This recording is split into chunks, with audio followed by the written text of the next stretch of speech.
Hi, my name is Aluna Michaels, Esoteric Astrology, and I'm here with another video for you about Esoteric Astrology. Today I want to talk to you about Mercury Retrograde. A lot of people who don't know much about astrology know about Mercury Retrograde, or they know a little bit and they get nervous about it. Just to say first of all what retrogrades are. Of course, we know that planets revolve around the sun, but because we're living on the Earth, we are looking at the planets from our relative perspective. So it appears, because of that going around the sun, but if we're on the Earth, it looks like planets are going past us and then stopping, and then going backwards, stopping, and then going forwards again. And that period of time when it's going backwards to us is called retrograde. Now, all planets go retrograde in astrology. We know the sun and the moon aren't technically planets, but those are the only things in astrology that do not go retrograde. But Mercury, Venus, Mars, all the way out to Pluto, which most astrologers still consider a planet, will go retrograde. But we're just going to talk about Mercury retrograde. Okay, now Mercury retrograde happens generally 3 times a year, maybe 4, but for about 3 weeks at a time. And a lot of people will call me and say, oh God, is Mercury retrograde, everything's all mixed up and things like this, or they get nervous, oh no, Mercury retrograde's coming. Just to know, it's nothing to be nervous about. Mercury itself represents communication and travel and electronic things. So that can be things that can be affected by Mercury retrograde, or cars, computers, the mail, just having misunderstandings with people. It's things like when Mercury's retrograde, you just might want to say, if you fax something important, you might want to call and say, did you get the fax? Or check on something if it's an important message. Did the person get it? Are they clear what your expectations are? Things of this nature. Generally it's not the greatest time to buy a car, especially if it's a used car. You want warranties with things when you're buying electronic or transportation related stuff when you're doing Mercury retrograde, during a Mercury retrograde. But you shouldn't stop your life about these kind of, you're going to need to go on the computer, you're going to need to go somewhere, you might need to travel. It doesn't mean you're going to lose your luggage. You just want to take some precautions. And another thing about Mercury, the planets are based on, the names of the planets are based on Greek and Roman mythology. I mean, we call them Roman names, but the Romans took over the Greek gods. So Mercury used to be Hermes. So either one of those, Hermes or Mercury, this was the trickster god. I mean, he was like the bratty little brother, kind of the equivalent of putting a frog in your bed or just goofing things up. And I think if you can have that attitude with Mercury retrograde of just, it's silly, don't get freaked out. Just think, okay, fine, and just leave yourself extra travel time, or just, give yourself little windows and don't get worked up. Okay, now that's one thing I wanted to discuss. Another piece is that Mercury, if we think about this, okay, if here we are on the Earth, and then in mythology, Mercury mainly would go from the Earth to Mount Olympus in the Greek mythology, go up to visit the gods and bring messages down to people. And so that's kind of that idea of being connected with your intuition, or your instincts rather, maybe just knowing what to do, moving along, being able to communicate. And we tend to take it for granted that Mercury's direct and things happen easily. When Mercury is retrograde, there's this other aspect of Mercury or Hermes, and that was his role as, instead of the messenger of the gods bringing messages to and from Mount Olympus, it was to bring the souls to the underworld. And that role of his was called the psychopomp, which means the soul conductor. So, and in Greek and Roman mythology, it wasn't like going to hell. It was just the underworld, So there's this part of time when Mercury's retrograde that you're thinking about your soul going deeper. Instead of just bippity-boppity-boo, doing your little stuff, like when Mercury's direct, like you just get stuff done, you get your list done, and things happen, and everything runs on time. The purpose of Mercury going retrograde is to deepen your connection within yourself. Instead of out in the world, up and back to Mount Olympus and here and there and all there, You're going internal, into your depths. And that's why some people can get nervous about Mercury retrograde, because you tend to, it's more of a time for inner reflection, inner communication, meditation, listening to your dreams, talking more in depth with people. Sometimes if you're having like say with your, romantic partner or something, life partner or whatever, you're having communication issues about, dumb little things. It's like, what's the deeper issue? Mercury retrograde wants to get to what's a need that's not fulfilled. What's a deeper soul passion that needs to be worked out between two people? This sort of thing. Meditating together, if that's appropriate in a relationship you have. At least even if you're at work, taking deep breaths, even if you're in a meeting, let's all take a deep breath or something. But, if you have that opportunity in a relationship, let's maybe work on meditating together, just sitting quietly, instead of just continuing to argue, and my point was this, and my point was that. It's like, what's really our soul's need? What is my soul trying to tell me by that we can't have an easy conversation about this thing? But Mercury retrograde doesn't have to be having these problems. It can just be kind of a yearning to spend more time with yourself, or going within, journal writing. Even artistic kind of things can be better during Mercury retrograde. Also, so it's kind of that thing that I think Western culture doesn't support. Having this inner time.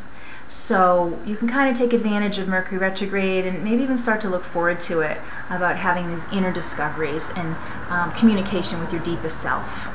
So now on to the question I get with people born with Mercury retrograde.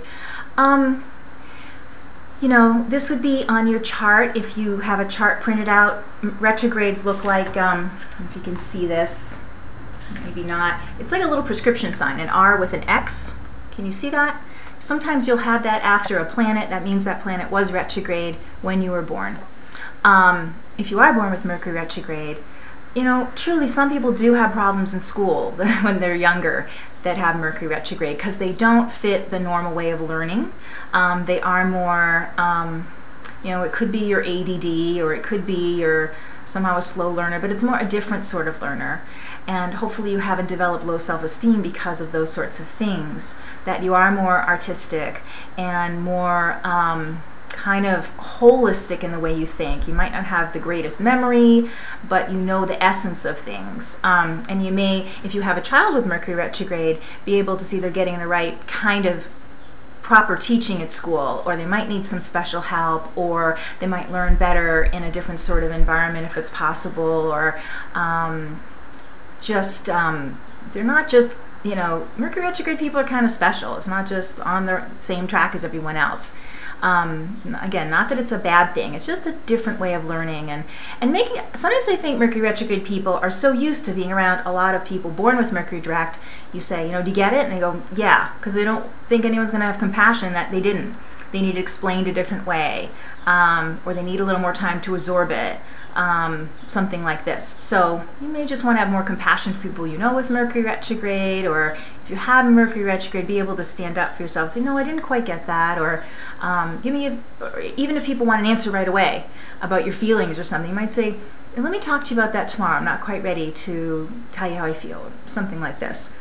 So you're pretty special if you have Mercury retrograde, though, so don't feel bad about it. I get a lot of people coming to me like, oh no, stupid Mercury retrograde. And actually, a lot of people who are born with Mercury retrograde feel comfortable when Mercury goes retrograde. It's kind of like my own speed, It's kind of peaceful for them. Okay. Now, I'm going to talk to you about something a little bit complicated about an astrology thing, because this is just something I've discovered over time. I'm looking down at an ephemeris here. I don't know if I'm going to be able to show that to you. It seems people will get in touch with me and say, it seems like it's Mercury retrograde, and it wouldn't be technically Mercury retrograde yet. And it would seem like things were almost more complicated before the retrograde. And what I've come to learn, there's a period of time called like the umbrella or shadow time before Mercury turns retrograde. And I'll try to explain this to you. This is a little bit advanced. Maybe you can rewind it if you don't get it. But this might help you if you have an ephemeris, which is a book that tells you where the planets are hold the ephemeris up. I don't know if you can see that, but let's say Mercury is going to turn retrograde at, let's say, 29 degrees of Aries. And then while Mercury's retrograde, it's going to go backwards, backwards, backwards until 1 degree of Aries. And then it's going to go forward at 1 degree of Aries and be direct again, okay? So we say, well, Mercury's going to be retrograde at 29 degrees of Aries for 3 weeks until it gets back to 1 degree Aries and it's going to go forward. But if you look at when was Mercury 1 degree of Aries before it hit 29 and went retrograde, that would probably be maybe 2 weeks before the retrograde actually happens. And that's kind of called the shadow period. And there tends to be a slowing down of Mercury. It's almost like, I try to describe it this way. If somebody say you leave your house and you're going somewhere and you drive, you get on the highway and you drive, and then you go, oh, I forgot my wallet. You have to get off the highway, drive back home and get your wallet, and then go back again. And once you get to that point where you were on the highway, now you start really moving ahead. So it's kind of like that whole retrograde period. You get that point before it turns retrograde, like say where it starts at 1 degree Aries, and then, because it's not retrograde yet, but things still seem to be more challenging to get things done, hits 29, okay, now Mercury's retrograding actually to 1 degree of Aries, and then it goes forward, and it will go, of course, to 29 Aries, and then it will turn 0 Taurus. And that's when you get out of the entire Mercury retrograde cycle. So it's like there's that previous time, which is everything's fine, but uh-oh, the wallet, and then you have to turn around. And then you pass that point on the highway, you get to really start going on your trip. So there's that whole sort of phase, the pre-Mercury retrograde shadow time, the actual Mercury retrograde, and then the point when it moves direct and catches up with itself and then covers new territory. So the shadow time before the retrograde, if you know it's coming, can be a preparation for what you want to heal in your soul, or work on spiritually, and then be doing the work during the retrograde. And sometimes, because Mercury is, when it's retrograde, is so not logical or linear, you don't really start putting the pieces together until after it moves direct and then starts to move, covering new territory. So even that wrap-up time, when it's gone direct, but it's still catching up with itself, don't try to be like, oh, where are my answers? Sometimes, boop, they come when Mercury hits the 0 Taurus. So there's a whole process that I want you to be patient with Mercury if you're going to use it as a spiritual discipline. And know that the answers can be subtle, and you suddenly realize you've overcome this problem, or you have the answers. But Mercury isn't, when it's retrograde, isn't direct. Isn't obvious. Of course, it's not direct when it's retrograde, but it's not like, ding, I have the answer. Sometimes you can get that through meditation, but more than likely it's a seeping in of a knowing that comes to you, and you may not realize you even accomplished your goals until Mercury completes that entire retrograde cycle, when it moves theoretically to 0 Taurus and goes beyond. So just be patient with all of that. And I hope that wasn't too confusing for those of you who don't know astrology. Hopefully those of you who do kind of got that, but never fear, your astrologer is here to help you, show you when those phases are and how you can best use them. So right now I'm talking to you, it's July, the end of July 2011. There is going to be a retrograde in the month of August, so you can start to take advantage of that pre-retrograde time right now.